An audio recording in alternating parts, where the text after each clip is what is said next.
Hey everyone, it's Ben Hardy here, and in today's video, we're going to be comparing the all-new Chevy Colorado to the Chevy Silverado. And the premise of this video is basically, you've got $50,000 roughly. Do you buy Chevy's new mid-size pickup truck, or do you buy their full-size pickup truck? Both happen to be equipped with the same powertrain. Before we get in this video though, a huge shout out and thank you to the Lurch Miller Chevy here in Murray, Utah for giving me some time with both of these trucks. I'll include a link to their inventory in the description down below so you can check what they have currently. And then on a side note, if you want to save time and money the next time you purchase a car, link to my car buying guide in the description down below. Let's get into it.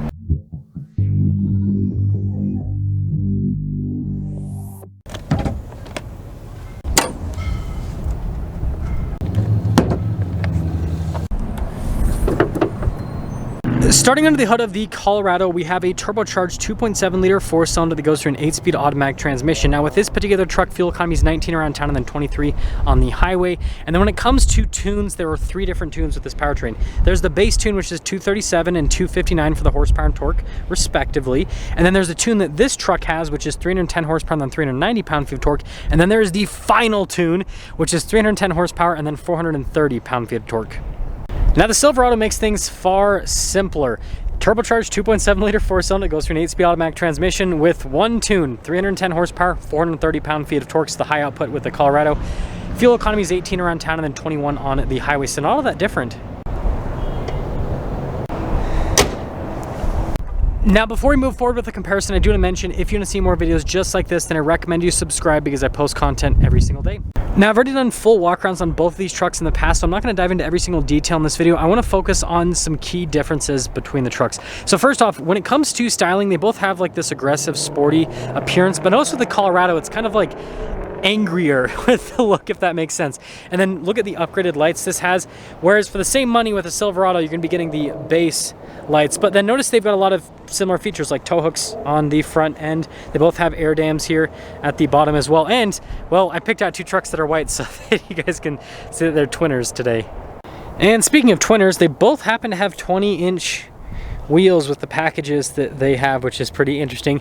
And then notice with the Silverado, like the badges are blacked out, whereas Colorado, notice chrome. And then you guys can see with the mirrors, they're also blacked out. And then notice no keyless entry here, but the Colorado with this package has keyless entry.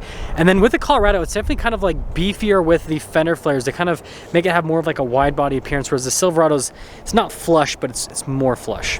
Now, an important difference between the Silverado and the Colorado is going to be the beds, and more specifically the size. So with the Silverado, the bed's actually like wider, but it's also longer. This bed's about 5.5 feet, whereas the Colorado, it's about 5 feet for the length. And so you just get more space here with the Silverado. We'll go over towing and payload capacities a little bit later in the video. I do want to mention they both have like slow lower with the tailgates, which is nice. It's always nice to have damping.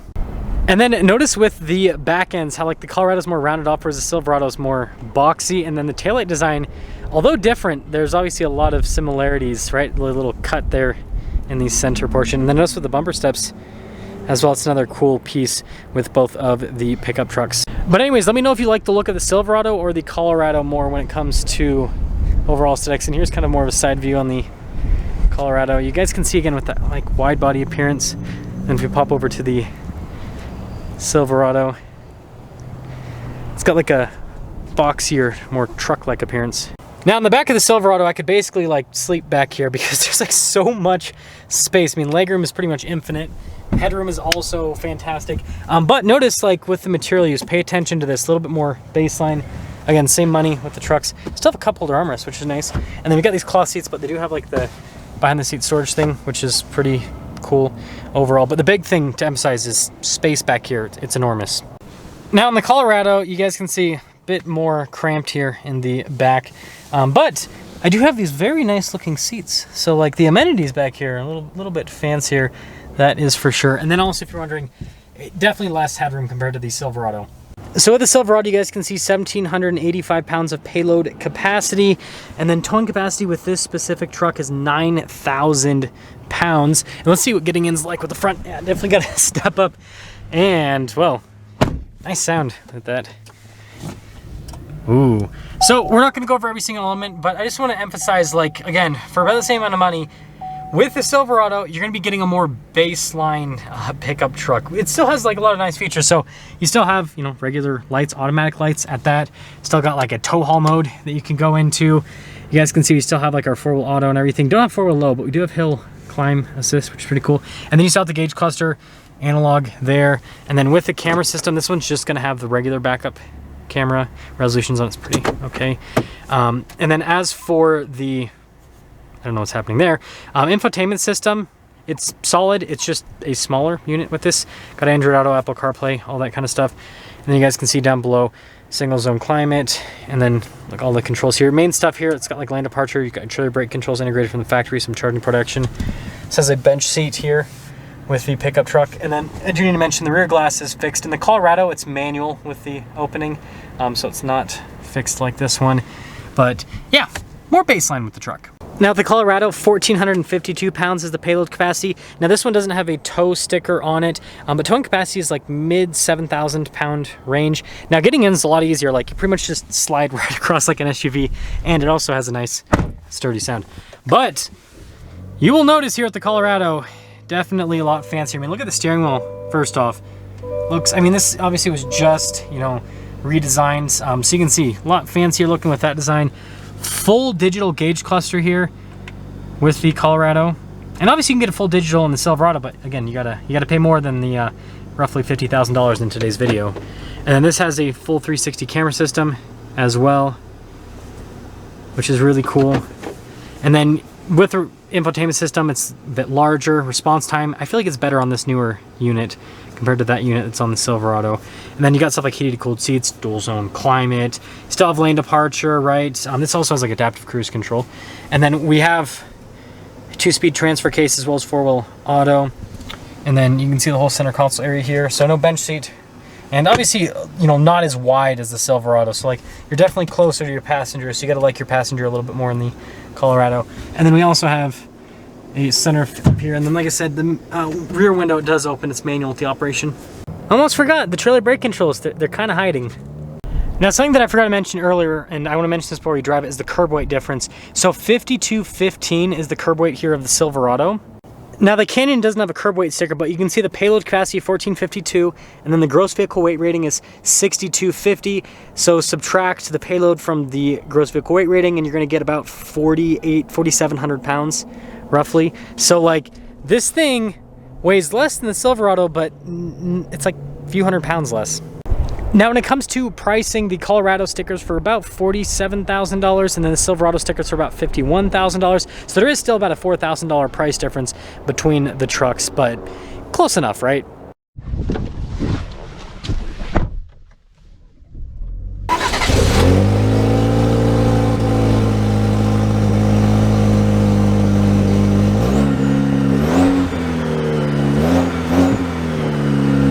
So we are setting off in the Colorado first, and man, this thing's got some torque. This 8-speed is so good, and the 2.7 also in the Colorado. Like, just the combination in this truck just works so well, especially here at higher elevation. I think this area in Utah is like just over 4,000 feet. And so it's just like you barely have to get into it and the truck just moves. And again, this isn't even the highest output version. You can have another version with, you know, 40 pound-feet of torque more than this, which is crazy to think about, but you know, that's what Chevy's doing these days. Now, ride quality with the Colorado is also just amazing. And again, this isn't, in my estimation, the best riding Colorado, because the Z71 doesn't have the most advanced shocks you can get, right? You can get the Multimatic in like the ZR2. And then on top of that, this has 20-inch wheels. So like, you get a version of the Colorado with slightly bigger tires, smaller wheels, different shocks, aka the ZR2, and I'm sure that that truck would ride even better. But yeah, this, as it stands, already rides exceptionally well, and turn-in's really good too. It's still, you can still tell it's a body-on-frame vehicle with a solid rear axle and leaf springs, but it, you know, for a pickup truck, it actually handles surprisingly well. We're gonna do our little train track test here. Yeah, solid. And yeah, this thing moves. This truck moves. Again, it's got so much torque. It's just like such a hard shove off the line, and it's crazy for a mid-sized truck, frankly. Like, so much power.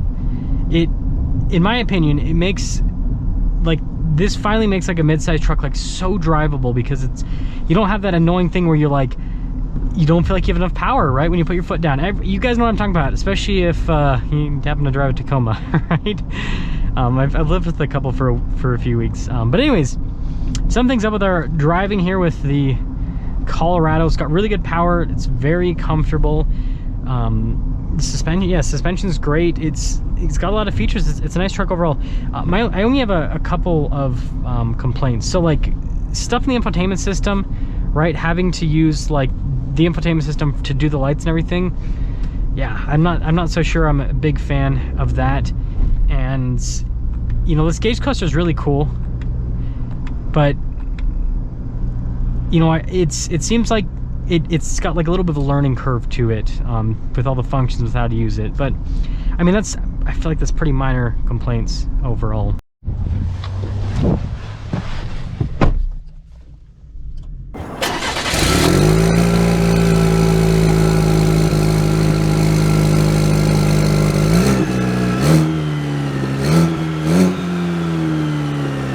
So we are setting off in the Silverado with the 2.7, and you know, it'll be interesting to see how these drive different from each other, because again, like obviously there's a wheelbase difference and just overall size difference, right? This does weigh more, but they have the same engine, different tune, but same engine. So first off, what I do want to say is Chevy has done such a good job with that new Colorado. So this rides really well, but the new Colorado is so good that like I don't think that you necessarily gain anything by going Silverado when it comes to ride quality. I will say the seats are more comfortable in that Colorado than this, but again, it makes sense if I loaded up interior versus more of a baseline interior. But I mean, it is good. I will say it is good that ride quality's similar between them, because I feel like that makes it easier choice for me, at least with this comparison. Super torquey, just like the Colorado. Now, do I have to get into it more? I'd say a little bit, but it's not as big of a difference as I thought it would be when it comes to, and we'll see with the full acceleration up here in a moment. But so far, ride quality seems pretty similar. They're both really comfortable. The seats are a little bit more comfortable in the Colorado, makes sense, more loaded up. And at least on the low end, the low end acceleration feels pretty similar between both of them. Well, we're gonna be getting our acceleration here.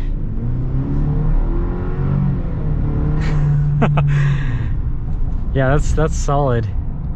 That is super solid, the acceleration. Yeah, here's the deal. It doesn't feel as punchy as the Colorado. It does feel perceivably like a little bit slower. So even though this has more torque than that Colorado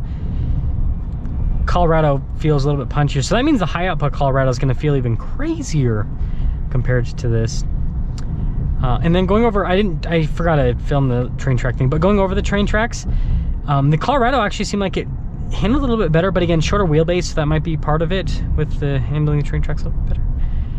But summing things up, here's the deal. When it comes to exterior styling, I mean, I think some of you are going to prefer the Silverado styling more. I think some of you are going to prefer the Colorado styling more. I think they both look really cool.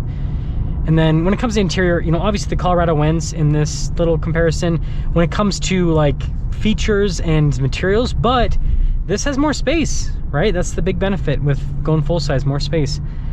And so, you know, I mean, my answer is going to be super generic, and so like, just it is what it is. Like, yeah, if you need a little more towing capacity, you need more space, then full size, right? If you don't need all of that, then you can get more features for about the same amount of money with going mid-size, or in this case, actually less money by going mid-size. And I guess the biggest takeaway from this is, you know, in the past, you know, if you went mid-size, you would lose a couple things: space, ride comfort, or I guess more than a couple things: space, ride comfort, and acceleration.